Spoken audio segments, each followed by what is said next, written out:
Okay.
No, it's not smoking.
Hello, Joshua. Welcome to my room.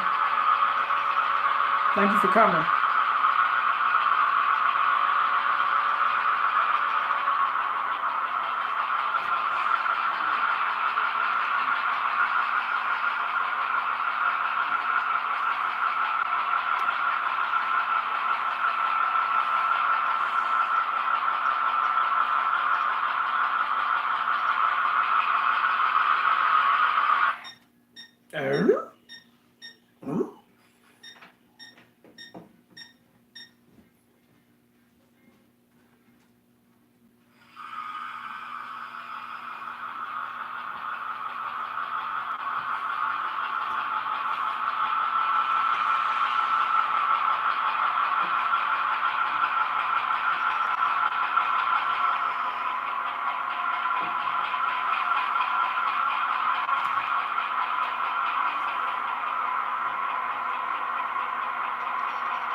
Hey, Mr. Hastings.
何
？Same spot. Damn it. What is it?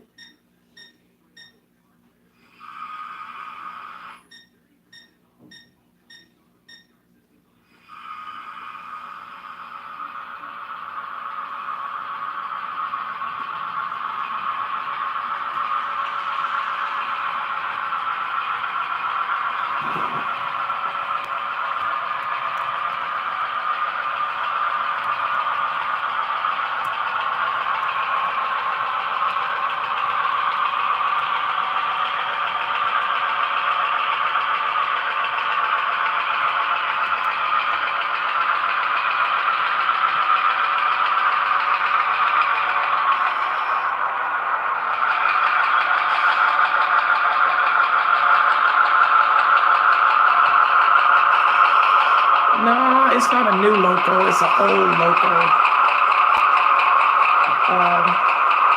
I had Bruce to drop some a local sound decoder in it. I took that. This is a Broadway Blue Line Edition engine that I had the decoder stripped out and put a lock sound decoder in. I've been having this engine for almost 5 years.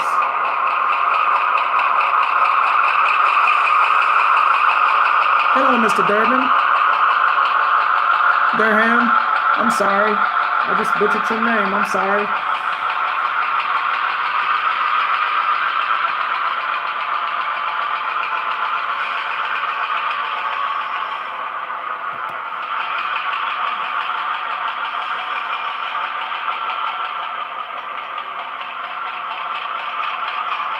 Hold on 1 second, guys. Hold on.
All right.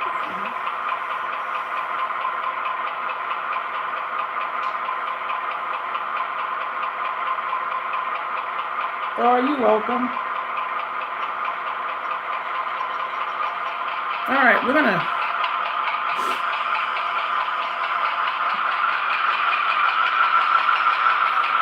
Well, what we're gonna do is I'm gonna take this train to the other side of the yard. We're gonna bring in the inbound with this engine.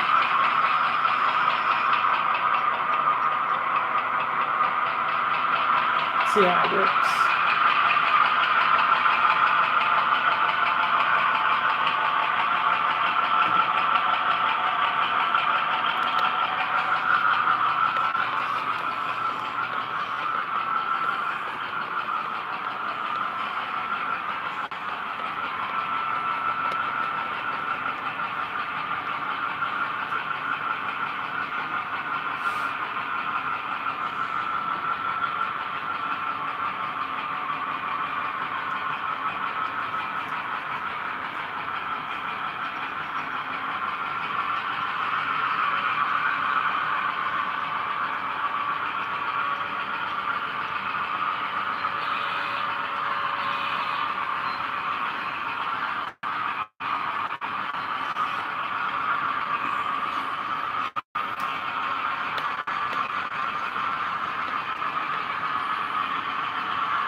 Ah.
Oh, I see what's happening.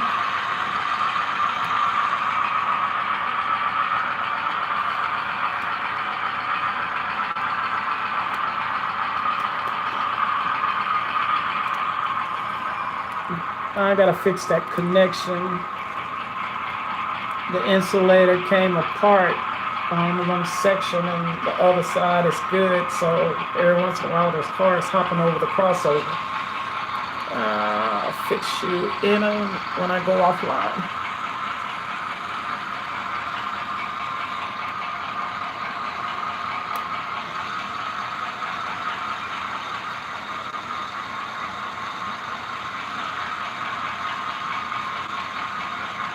And we'll set it in 2.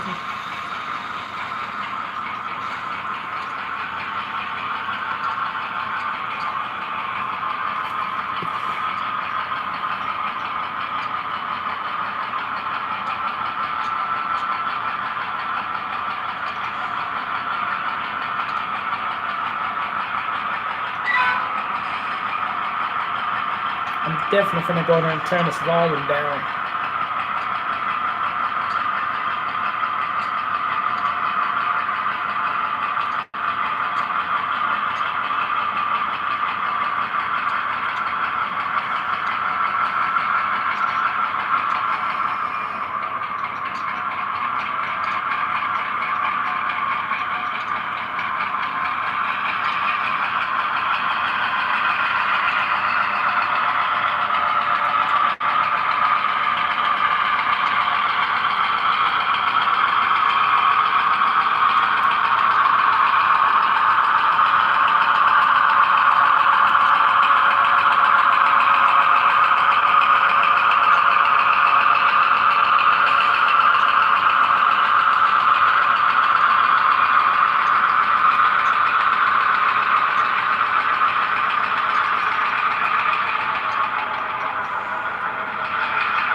It's not that big of a layout.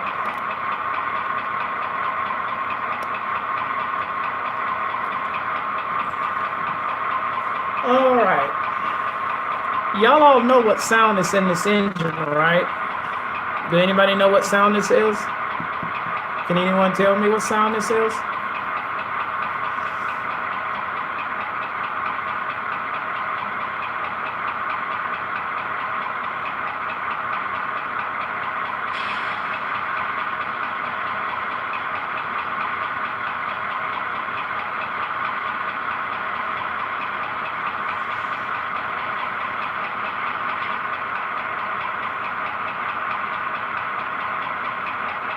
Nope, not an Alco.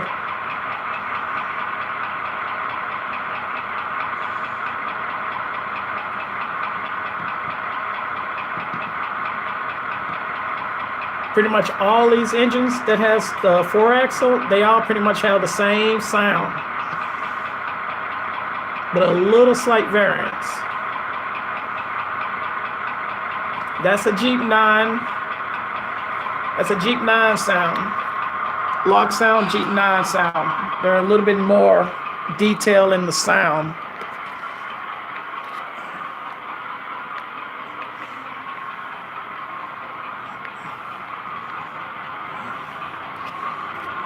All my engines over there, that's, I believe these two are Jeep 10s. I believe the MKT is a Jeep 16, and the other ones are Jeep 9s. Jeep 9, SD9, Jeep 7,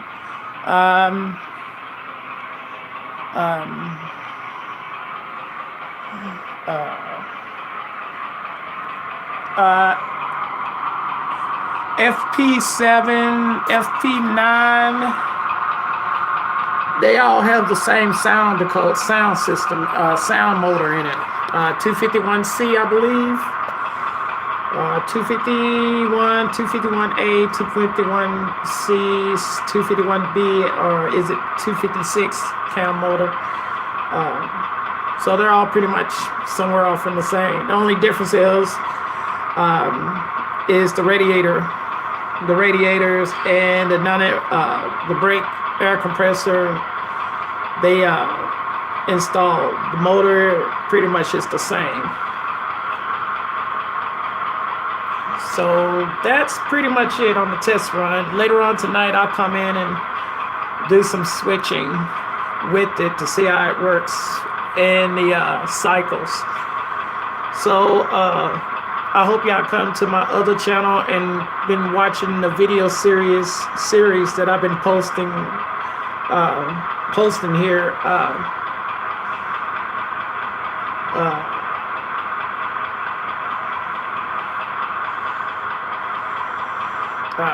What else?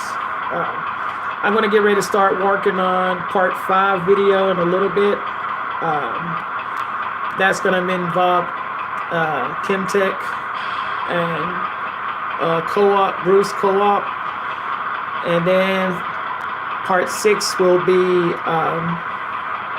Ron Logistics, Roy and Joe processing.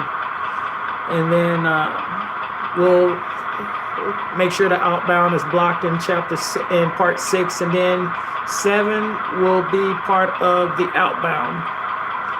So I hope y'all come back. I hope y'all come back later on tonight. I'm gonna do some more switching with this girl, but I will be working on the video series, and hopefully the final video will come out Tuesday.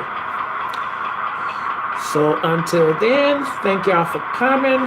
I'm gonna do a little bit work on this. And by the way, I was able to fix, oh Jesus, Harold, with your big ass elbows. God, how did you hit that in car? I was able to fix all the switches. It wasn't nothing major. Just a little soldering, that's it. But I got it fixed. So I got them all sitting here. I'm gonna start dropping these babies in. And the coolest thing about these is, y'all know I just fixed all my feeder wires on the layout the other day. Now I'm gonna have to take them all out because all the switches have feeder wires on them. Thank you, Bruce. So that's gonna make the job a whole lot easier installing these and dropping the feeder wires because of this. In fact, I already got the buses set for them. So when I say this makes my job easier, it really does, because here's a feeder wire, here's a feeder wire, there's a feeder wire on all the switches. So whenever I line a switch, it's already a feeder wire there.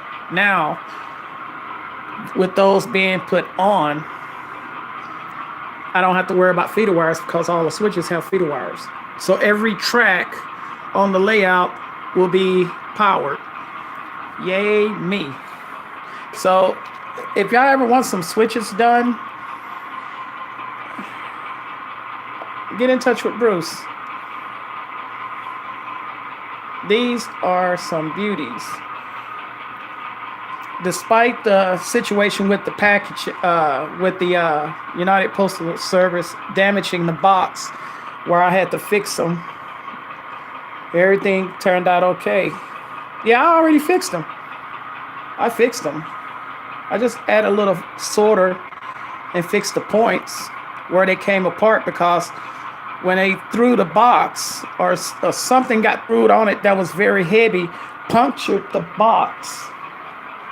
And where it punctured it, see how the box is busted?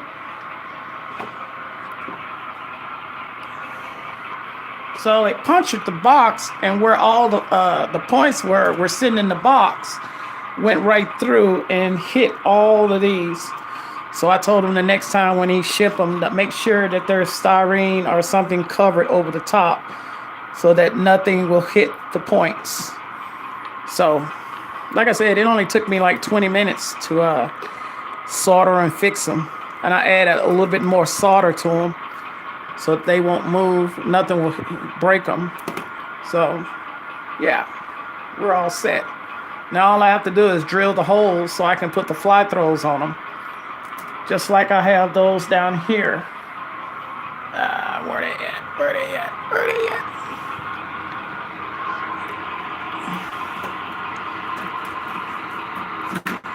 See,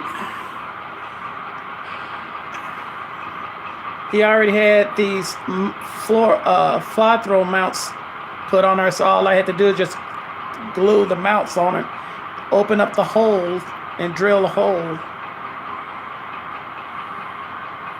I'm gonna just change out the switches. I'm just gonna change out the switches. Everywhere there is a switch, I'm gonna change them out. I'm thinking about, well, since I got the curve switches, I'm thinking about putting those curve switches somewhere on here, because I'm gonna adjust the yard a little bit. I'll probably go ahead and put another line in the yard. So line 2 would be a part of the yard, and line 1 would be the main. And line 2 would be sort of like the inbound, outbound tracks, some sort of like that. I don't know. I'm going to make the yard a little bit bigger. Just like I had it in the other room, the yard went all the way around, pretty much the whole layout. I'm thinking about doing that because the amount of tank cars that I have now, and I still got 1 or 2 still coming in, I'm going to need it because this tank rack is going to be a little bit bigger. I want it to hold at least 7 or 8 tank cars on each side, so that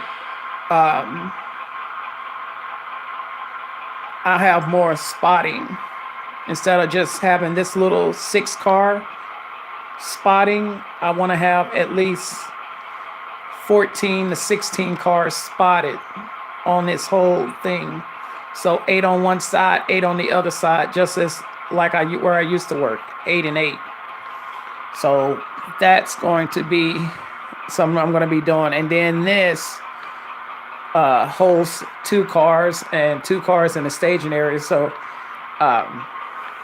that's what I'm planning on doing. So let me get off of here.